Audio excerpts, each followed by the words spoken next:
Tonight, a missing man feared drowned in Adelaide, arrested in the Flinders Ranges over alleged child sex offences. And the clock's ticking, time's running out to make sure your vote counts at the upcoming council elections. From our 7 Spencer Gulf Studios, your nightly news with Madeline Kerr begins now. Good evening, thanks for joining us. A search for a missing man, initially feared drowned in Adelaide, has ended hundreds of kilometres away in the Flinders Ranges. Jacob Norris was last seen leaving his home in Happy Valley 2 weeks ago. What unfolded was a large-scale search, with officers trawling Aldinga Beach, where his car was found. But today, after 2 weeks on the run, police arrested the 22-year-old on an outstanding warrant, 380 kilometres away in Corn. Earlier this week, Norris was added to the wanted child sex offenders list, which provides information about registered child sex offenders who do one or all of the following things: failed to report to police as required, provide false or misleading information to the police, and whose whereabouts are unknown. Following the arrest, he was transported to Port Augusta to appear at the Magistrates Court. If you want to have your say on the streets, playgrounds and buildings going up in your city, you're running out of time to make your vote count. With local government area election rolls closing this week, councils across the Spencer Gulf are encouraging residents to make sure their voices will be heard. Every vote counts. Time is running out for non-citizens and local businesses to have their say in the upcoming council elections.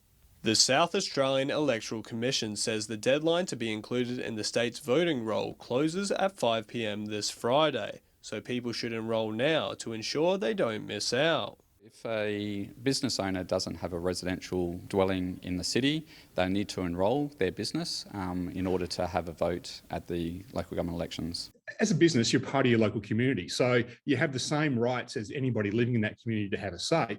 And it's everything from rates through to roads through to outdoor dining. With residents casting their votes in November, the state's electoral staff are once again hard at work preparing.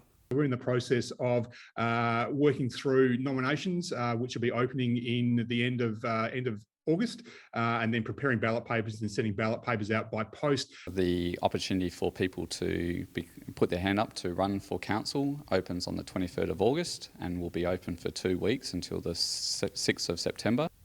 Our region's councils say they're keen to see a range of people put their hand up for civic leadership roles, particularly from diverse communities that maybe have been underrepresented in the past. The Electoral Commission says it's important for regional communities to have their say on what the next 4 years will look like. Across the state, local government typically only gets about 35% participation rate. It's super important that people get out there and vote.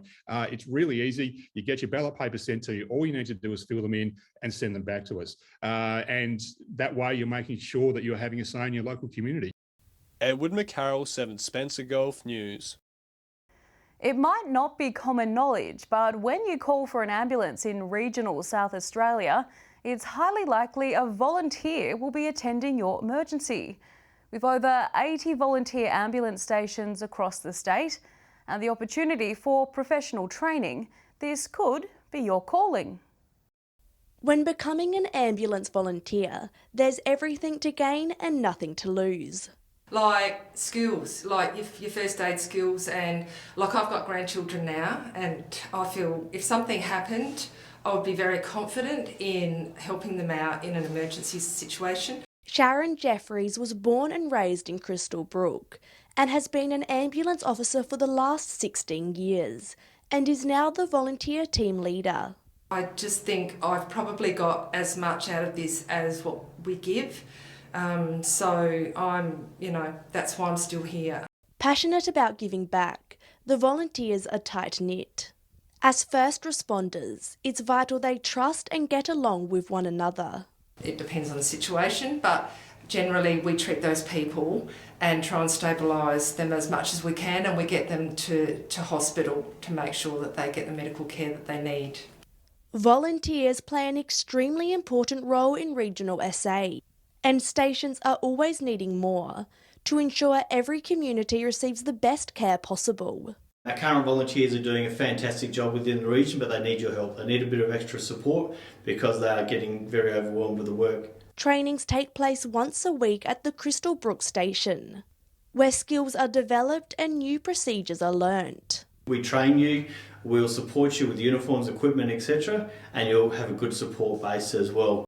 Anyone located in the Mid-North region is encouraged to help out. It doesn't matter if your area doesn't have a local station. There will also be an online information session on Wednesday, August the 3rd, from 6:30 until 7:30 p.m. via Microsoft Teams.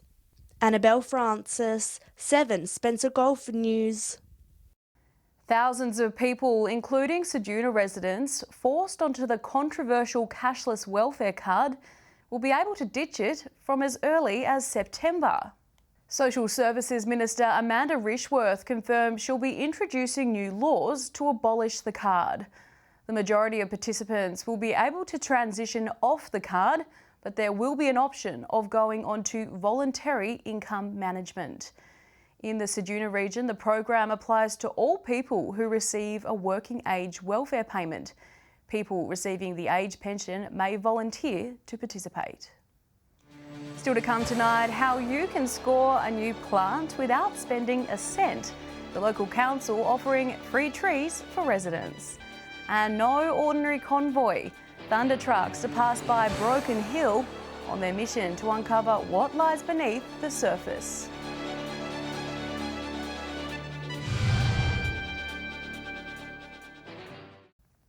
Welcome back to 7 Spencer Gulf News this Wednesday.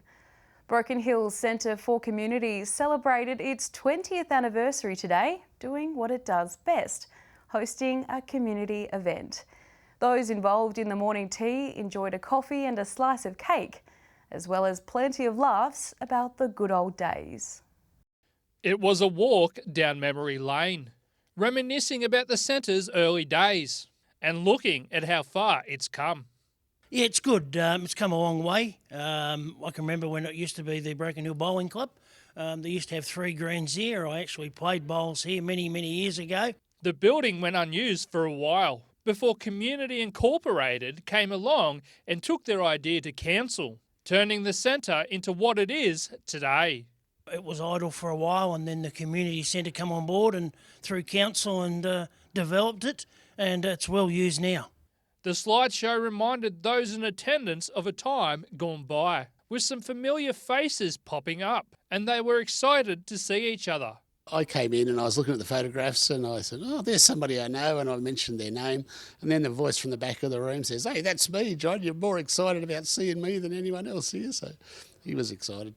Plenty of exciting things are happening at the centre, with Landcare and the community radio station 2 Dry FM. Moving forward, Centre President John Harris, who has a background working at Robinson College, thinks the facilities are the perfect place for some courses. This would be an ideal alternate location for some of the courses. And I still think that would be a wonderful thing if the current leadership at the Robinson College was interested in. If your organisation is on the lookout for somewhere to host meetings, you can pop down to 200 Beryl Street and speak with the office staff. Joshua Mercer, 7 Spencer Gulf News. Whyalla City Council is encouraging the community to get their green thumbs out this weekend and head on down to the Ada Ryan Gardens. There, council staff will be giving out free native plants to encourage the residents to connect with their local environment. Sowing the seeds for a greener community. This Saturday, Whyalla City Council is celebrating National Tree Day by giving away free native plants. So this is the 5th year in a row that Council's celebrating National Tree Day with a free plant and shrub giveaway. Got some large ones that can go to 3 or 4 metres, and we've also got ground covers and I suppose every size in between. Council staff say the plants being offered are endemic to the area and provide habitat for local native animals. Put our order in early so they can propagate them and get them in, and we also make sure that they're good hardy varieties that don't take a lot of care. It's great for the council to get involved with National Tree Day allowing the community to be involved by coming in, grabbing a free shrub or ground cover, going home, planting it in their garden, creating a beautiful space. The City Council encouraging parents to bring their children along in the hopes of inspiring the next generation of gardeners. I started off going to little markets and stuff as a kid and buying plants from the plant shops, plant stores, that people have, and taking them home and planting a little garden, and I was hooked. Based on previous year's giveaways, the City Council expects the plants to be snapped up quickly, so best get in early to secure one for yourself. So Saturday between 9 a.m. and 12 p.m. we'll be down here at the Adirang Gardens nursery compound. Edward McCarroll, 7 Spencer Gulf News. Broken Hill residents may notice a slow-moving convoy of strange trucks around the region. They're called thumper trucks and they're fitted with vibrating plates which send seismic waves into the ground to bounce off different rock layers. The signals can be used to create an image of a rock below, like an ultrasound, and can reveal groundwater, mineral and energy resources. They will be covering nearly 1,300 kilometres, with Broken Hill to Wilcannia one of the routes. Stay with us after the break. Keeping safe, millions allocated to help reimburse farmers for protecting their properties from fires. And the Bendigo Bank grant program offering funds to businesses, sporting groups, clubs and event organisers to improve the city.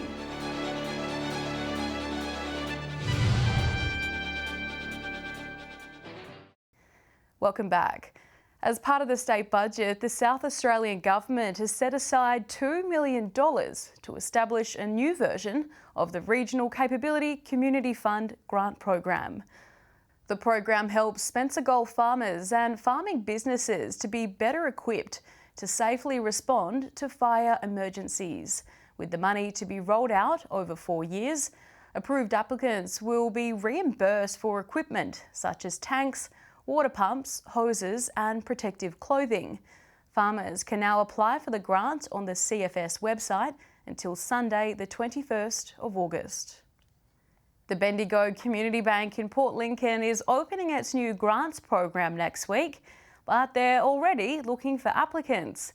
It's the bank's way of helping locals investing back into the township and to help community projects get off the ground. A community grants program aiming to invest back into the people of the Eyre Peninsula. Bendigo Bank is now encouraging businesses to come forward. We wanted to have a forum, just a night to let people know what goes on with the Bendigo Bank grants, the application process, what it's all about, how you go about applying, who would be eligible for it. But money won't just be handed out willy-nilly. Applicants must prove that their initiative will provide for the community's benefits. But non-for-profit organisations that are there specifically to assist with the community, if we can somehow dovetail into that and provide funds for them for worthwhile purposes that benefits everyone. Since the Bendigo Community Bank of Port Lincoln opened its doors in 2008, it's injected close to $4 million back into the community, and they don't plan on slowing down. To the Tennis Association lights last year, to Rotary Club out at Bedford doing the new shed they've got out there and sealing the tarmac and all that sort of stuff. So I think last year was about $300,000. Leaving plenty of time for people to get their applications in place. It starts on the 4th of August and finishes on the 5th of September, with the grants handed out towards the end of October. To apply, you can visit bendigobank.com.au/foundation, or you can head into your local branch. Henry Millick, 7 Spencer Gulf News. Stay with us after the break. Relief at the Bowser as fuel in some places drops below the dreaded $2 mark. And we'll have the weather details with Alex Sykes.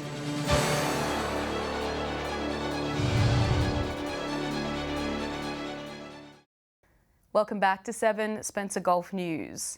The good news continues for motorists, with the average price of fuel continuing to drop. Commuters can breathe a sigh of relief, with many pumps dropping below the $2 mark, something we haven't seen since the start of the year. It's something all motorists have been waiting for. Now the average price of fuel is finally on the decline, with some pumps offering up its cheapest fuel in months. Starting things off with the price of unleaded, and once again it's a wave of green arrows across the region. Port Lincoln pumps are offering unleaded at $1.93 per litre, a 13-cent decrease from last week. If travelling through Kadina, make sure to fuel up, as their pumps are offering the cheapest fuel in the region at just $1.89 a litre. Whyalla, Port Augusta and Port Pirie are all now sitting at the $1.97 mark. Broken Hill, the only township still offering unleaded at above $2 a litre. Once again, people living or travelling through Metro service stations can expect the cheapest fuel, paying $1.86. Taking a look at diesel prices now, and they too are on the decline. Port Lincoln prices dropped by around 5 cents a litre, similar to Whyalla and Port Pirie. Port Augusta pumps are now charging motorists $2.23 a litre, dropping 7 cents from last week. Kadina is offering the cheapest diesel in the region, sitting at $2.13 per litre.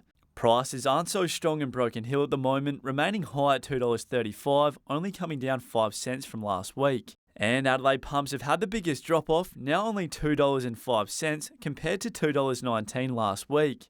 Over to LPG prices, and there are no major changes, with the price of auto gas holding steady. Port Pirie only dropping by a cent, whereas the rest of the region remains consistent. Port Lincoln customers are still forking out the most at around $1.32. That wraps up another week of Fuel Watch. Let's hope we see more green arrows next week. Never too many green arrows. Henry Millick reporting there. Time now to take a look at what's happening in the weather with Alex Sykes. Alex, Point Avoid was really not living up to its name this morning. No, not at all, Maddie. It was lovely there overnight. The lowest temperature was 12 degrees, well above other areas like Ceduna, which recorded 0.8 degrees this morning. Elsewhere, Whyalla was one of our warmest centres today, reaching 19 in the early afternoon. 18 degrees was the top temperature in Woodner. Clear conditions in Cleve, 16 degrees. Looking more broadly at today's weather map now, clear to mostly clear conditions across the region today. Port Augusta reached 19, Cooper Pedy 1 degree cooler and 18, 16 in Kadina and Broken Hill. Taking a look at the satellite image now, a broad area of high pressure is situated over the state with a high centre over the north. A weak trough will move slowly northwards over the south tonight and tomorrow before dissipating. A cold front will move into the far west of the state later Saturday with a broad band of cloud extending east ahead of the front. Moving on to tomorrow's weather outlook now, and we'll start with the Gulf waters. Variable winds about 10 knots in the morning, seas below a metre. South to southwesterly swell between 1 and 2 metres. High chance of showers in Port Lincoln tomorrow, most likely in the morning and afternoon. Temperatures between 6 and 16 degrees. Mostly sunny and 17 in Cleve. Woodner locals will wake up to a freezing morning before thawing out to a top of 19 degrees and sunny conditions. Sunny further up the Spencer Gulf as well, while is heading for 17 degrees, 19 degrees on the way for Port Augusta. Kadina will be partly cloudy between 2 and 15 degrees. Blue skies in Port Pirie on Thursday, 17 degrees, mostly sunny and set to reach a top of 14 in Clare, and Broken Hill will be sunny, heading for a top of 17 degrees. Taking a look further through the week now, Friday's forecast is partly cloudy right across the board, 20 in Cooper Pedy, Port Augusta and Woodner, 19 in Whyalla and Port Pirie. Port Lincoln will end the working week with 17 degrees. Moving on to Saturday's forecast now, and we're certainly seeing more rain than not. Showers around Woodner down to Port Lincoln and up to Port Pirie. It won't be cold though, temperatures in the mid to late teens. And finally, taking a look at Sunday's outlook now, and the rain will be up as far as the opal capital of the world, Cooper Pedy. Broken Hill has a medium chance of showers during the afternoon and evening. Around 1 millimetre is expected, which is better than nothing. Rain elsewhere as well. Maddie, I'm sure the farmers will appreciate the heavens opening up, even if it's just a little bit. And that's all the weather from me for tonight. It's back to you. Thanks for that, Alex. And that's the local news this Wednesday. I'm Madeline Kerr. Thanks for joining us. I'll have updates a little later, but until then, enjoy your evening. Good night.